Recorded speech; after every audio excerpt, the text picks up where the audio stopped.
Hello, so this is how the obesity epidemic caused a dieting and eating disorder epidemic.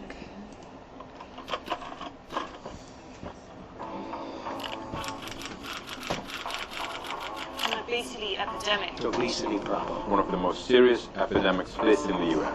Obesity.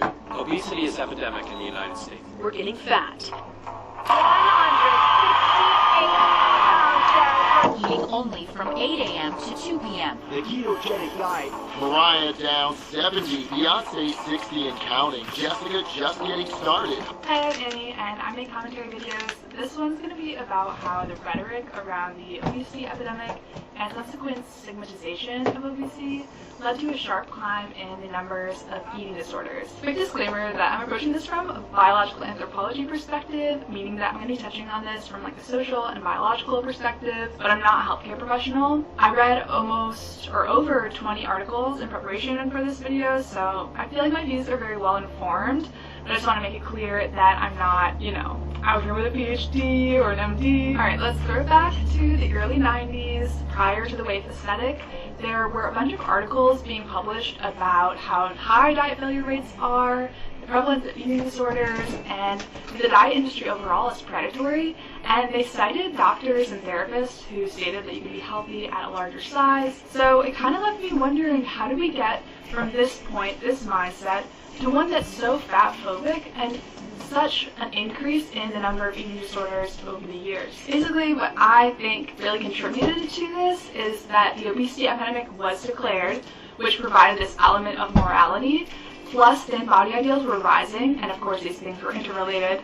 But as these two events were happening, healthcare professionals and the media began promoting weight loss strategies once again. And meanwhile, eating disorder numbers were climbing worldwide, and I think they grew from 3.8% to 7.3% from 2000 to 2018. And the American continent has the highest numbers for all eating disorders worldwide. Some, though certainly not all, researchers have dubbed this event the eating disorder epidemic in response to the use of the words obesity epidemic, and I find this very interesting. So let's talk about how these epidemics are related and what we can do about it now. Obesity is a chronic disease, and it's classified as a body mass index of 30 or greater. It affects over 42% of adults in the United States, but BMI is deeply flawed. I think I began to realize this when I got We Fit for Christmas, and it was telling everyone they were overweight or obese, and I really thought, wow, this is horrible. But in reality, it isn't the best measurement. It was developed by a mathematician, not a doctor, and it used a sample of almost all white European men. So today, BMI can provide kind of a snapshot for someone's health, but standing alone, it's not the best measure. Someone with a very high BMI could still be metabolically healthy. Ultimately, this rise in average BMI has been the result of a number of environmental, societal, political, and biological factors. And unfortunately, stigma is so prevalent that having a larger body is often seen as laziness or a lack of discipline, when in reality that's so not the case. The stigma is super harmful because it leads to job discrimination, educational discrimination, worse healthcare, and social isolation, as well as stress. After the percentage of adults with obesity doubled between 1976 and 1999, the Journal of the National Medical Association declared it an epidemic, suggesting that this trend is some kind of disease outbreak. To be sure, this was more of a rhetorical strategy meant to rally a collective response and emphasize the urgency of the situation. And while this rhetoric was effective in calling attention to this trend, the term epidemic evokes a sense of seriousness and urgency that only really works because it also evokes a sense of chaos and fear. So if we think back to COVID 1 year ago, when everyone's running to the stores to buy out all the toilet paper, we're kind of seeing that, but over a decade of people panicking about obesity and the idea that they might catch it. But of course, unlike COVID, people cannot catch obesity, so in order to boast the same hysteria of a traditional epidemic, the construction of obesity as an epidemic really relies on our fear of fatness, our fear of weight gain, and the idea that larger bodies are somehow out of control. And as the moral panic around fatness ensues, eating disorders, dieting, and fat stigma all follow the upward trend. Although someone knows that obesity is non-communicable, meaning that it can't be transmitted from person to person, there's still this fear that the obesity epidemic creates around the rapid spread of fatness. And there's such a good quote from this article called All the News That's Fat to Print, The American Obesity Epidemic and the Media by Natalie C. Boro. So I'm just going to go ahead and read that. Researchers warn that you don't have to binge to get fat. Researchers note that it takes just a tiny energy imbalance, a few more calories eaten than burned, for pounds to creep on. According to obesity researcher Dr. Thomas Robinson, to gain 15 pounds in a year, you only have to have an imbalance of 150 calories per day, which is one soft drink. Even a Lifesaver has 11 calories. An extra Lifesaver a day is an extra pound per year. Unlike traditional epidemics, real and potential victims of the obesity epidemic are not a circumscribed group. We all have to eat, and therefore we all are at risk. We must be vigilant. Dr. Wertman, a scientist at MIT and chronic dieter, says that the knowledge that he is a fat person in a thin person's body keeps him fearful of weight gain and allows him to maintain his strict diet and exercise regimen. This extreme anxiety feeds on the assumption that if one does not exercise the strictest control, that fat person will come bursting out. And it's these messages from literal healthcare professionals that really perpetuate this fear of weight gain and fatness and ultimately encourage disordered eating. I mean, we're literally surrounded by so many fat-phobic messages, so to hear that an extra Lifesaver a day is what could just do you in is pretty concerning. Let's compare this a little bit to COVID. I think that the comparison between a traditional epidemic and a postmodern epidemic is so fascinating. And one thing that we've seen during COVID is that the media works to kind of scare people about COVID with like the deaths and the random symptoms and side effects, but they also really praise people for doing the right thing, social distancing, wearing a mask.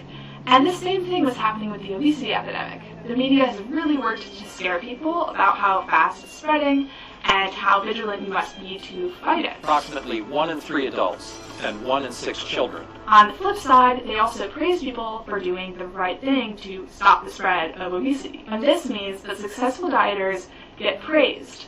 Unfortunately, successful dieting often means long-term disordered eating. Like obesity stigma, the belief that diets will work is rooted in that American value of individual responsibility. This idea that willpower is enough to stave off evolutionary systems of hunger is a dangerous one that pervades society and increases both shame and diet failure and praise of disordered eating. I was ashamed. I was just ashamed. I was embarrassed. I was like, I don't know. I don't know. It was a low point. It was like probably my lowest point. The social construction of obesity and body dissatisfaction fuels dieting, a now normalized phenomenon. Although there are many really interesting evolutionary origins for obesity and stigma, there's really no evolutionary origin for dieting. The human body actively fights weight loss, and there are adaptive mechanisms in place to prevent it. The body's wired to compensate for caloric restriction through lowering total daily energy expenditure, increasing hunger, and increasing food reward, which is why diets lead to cravings and a tendency towards higher fat foods. Binge eating can also result from dieting and food restriction, but is seen as disdainful rather than a physiological response. Guilt, shame, embarrassment, these are all inherent to binge eating disorder. Regardless of the cause of binging, because it's definitely not always dieting, these emotions stem from the same ideals that promote dieting, which is control, vigilance, willpower, and the absence of these traits means failure. But if a physiological response means failure, what's success look like? And that's exactly my point. Dieting success is not just about the weight loss, it's about separating oneself from nature and maintaining this new weight, even if that means disordered behavior. In fact, lauded dieters often obsess about their food, track their calories indefinitely, and really focus on their exercise regimen. Although many successful dieters don't qualify or classify into a clinical eating disorder diagnosis, they often check many of the boxes and classify into more of a subclinical eating disorder category or just general disordered eating. Even more importantly, perhaps, is that dieting is a risk factor for eating disorders, so even if they don't start with one, they may develop one later on, and many do. And society praises this behavior until it becomes a severe eating disorder, and then become stigmatized. And the stigma kind of leads into blaming people who have anorexia nervosa for their condition and shaming those with binge eating disorder for their lack of self-control. But those who have... I can say that. She makes a lot of really good points, but I really like that, because it is, if someone has binge eating disorder, they're looked at of, oh, why don't you can just control that, whereas if you have anxiety, like have anorexia, it's looked at in a totally different way. And I think if there wasn't so much stigma around the stuff, more people would be able to get help, which would be able to stop the whole obesity and eating disorder epidemic. People were able to get help. Have normal or just an overweight body type might go completely unnoticed and undiagnosed, and perhaps even receive praise for their successful weight loss, which only conditions their restrictive behavior. While the obesity epidemic emphasizes the health risks of obesity, there is lacking public discussion on the high mortality rates, organ failure, and other health complications that accompany eating disorders and dieting.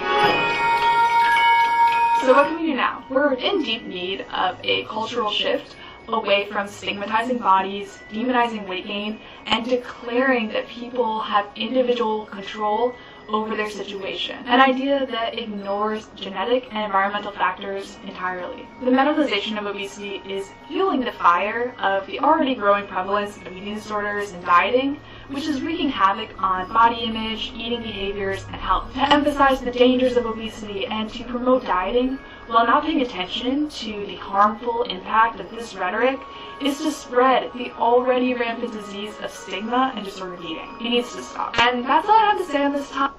So that's it. Thank you for listening.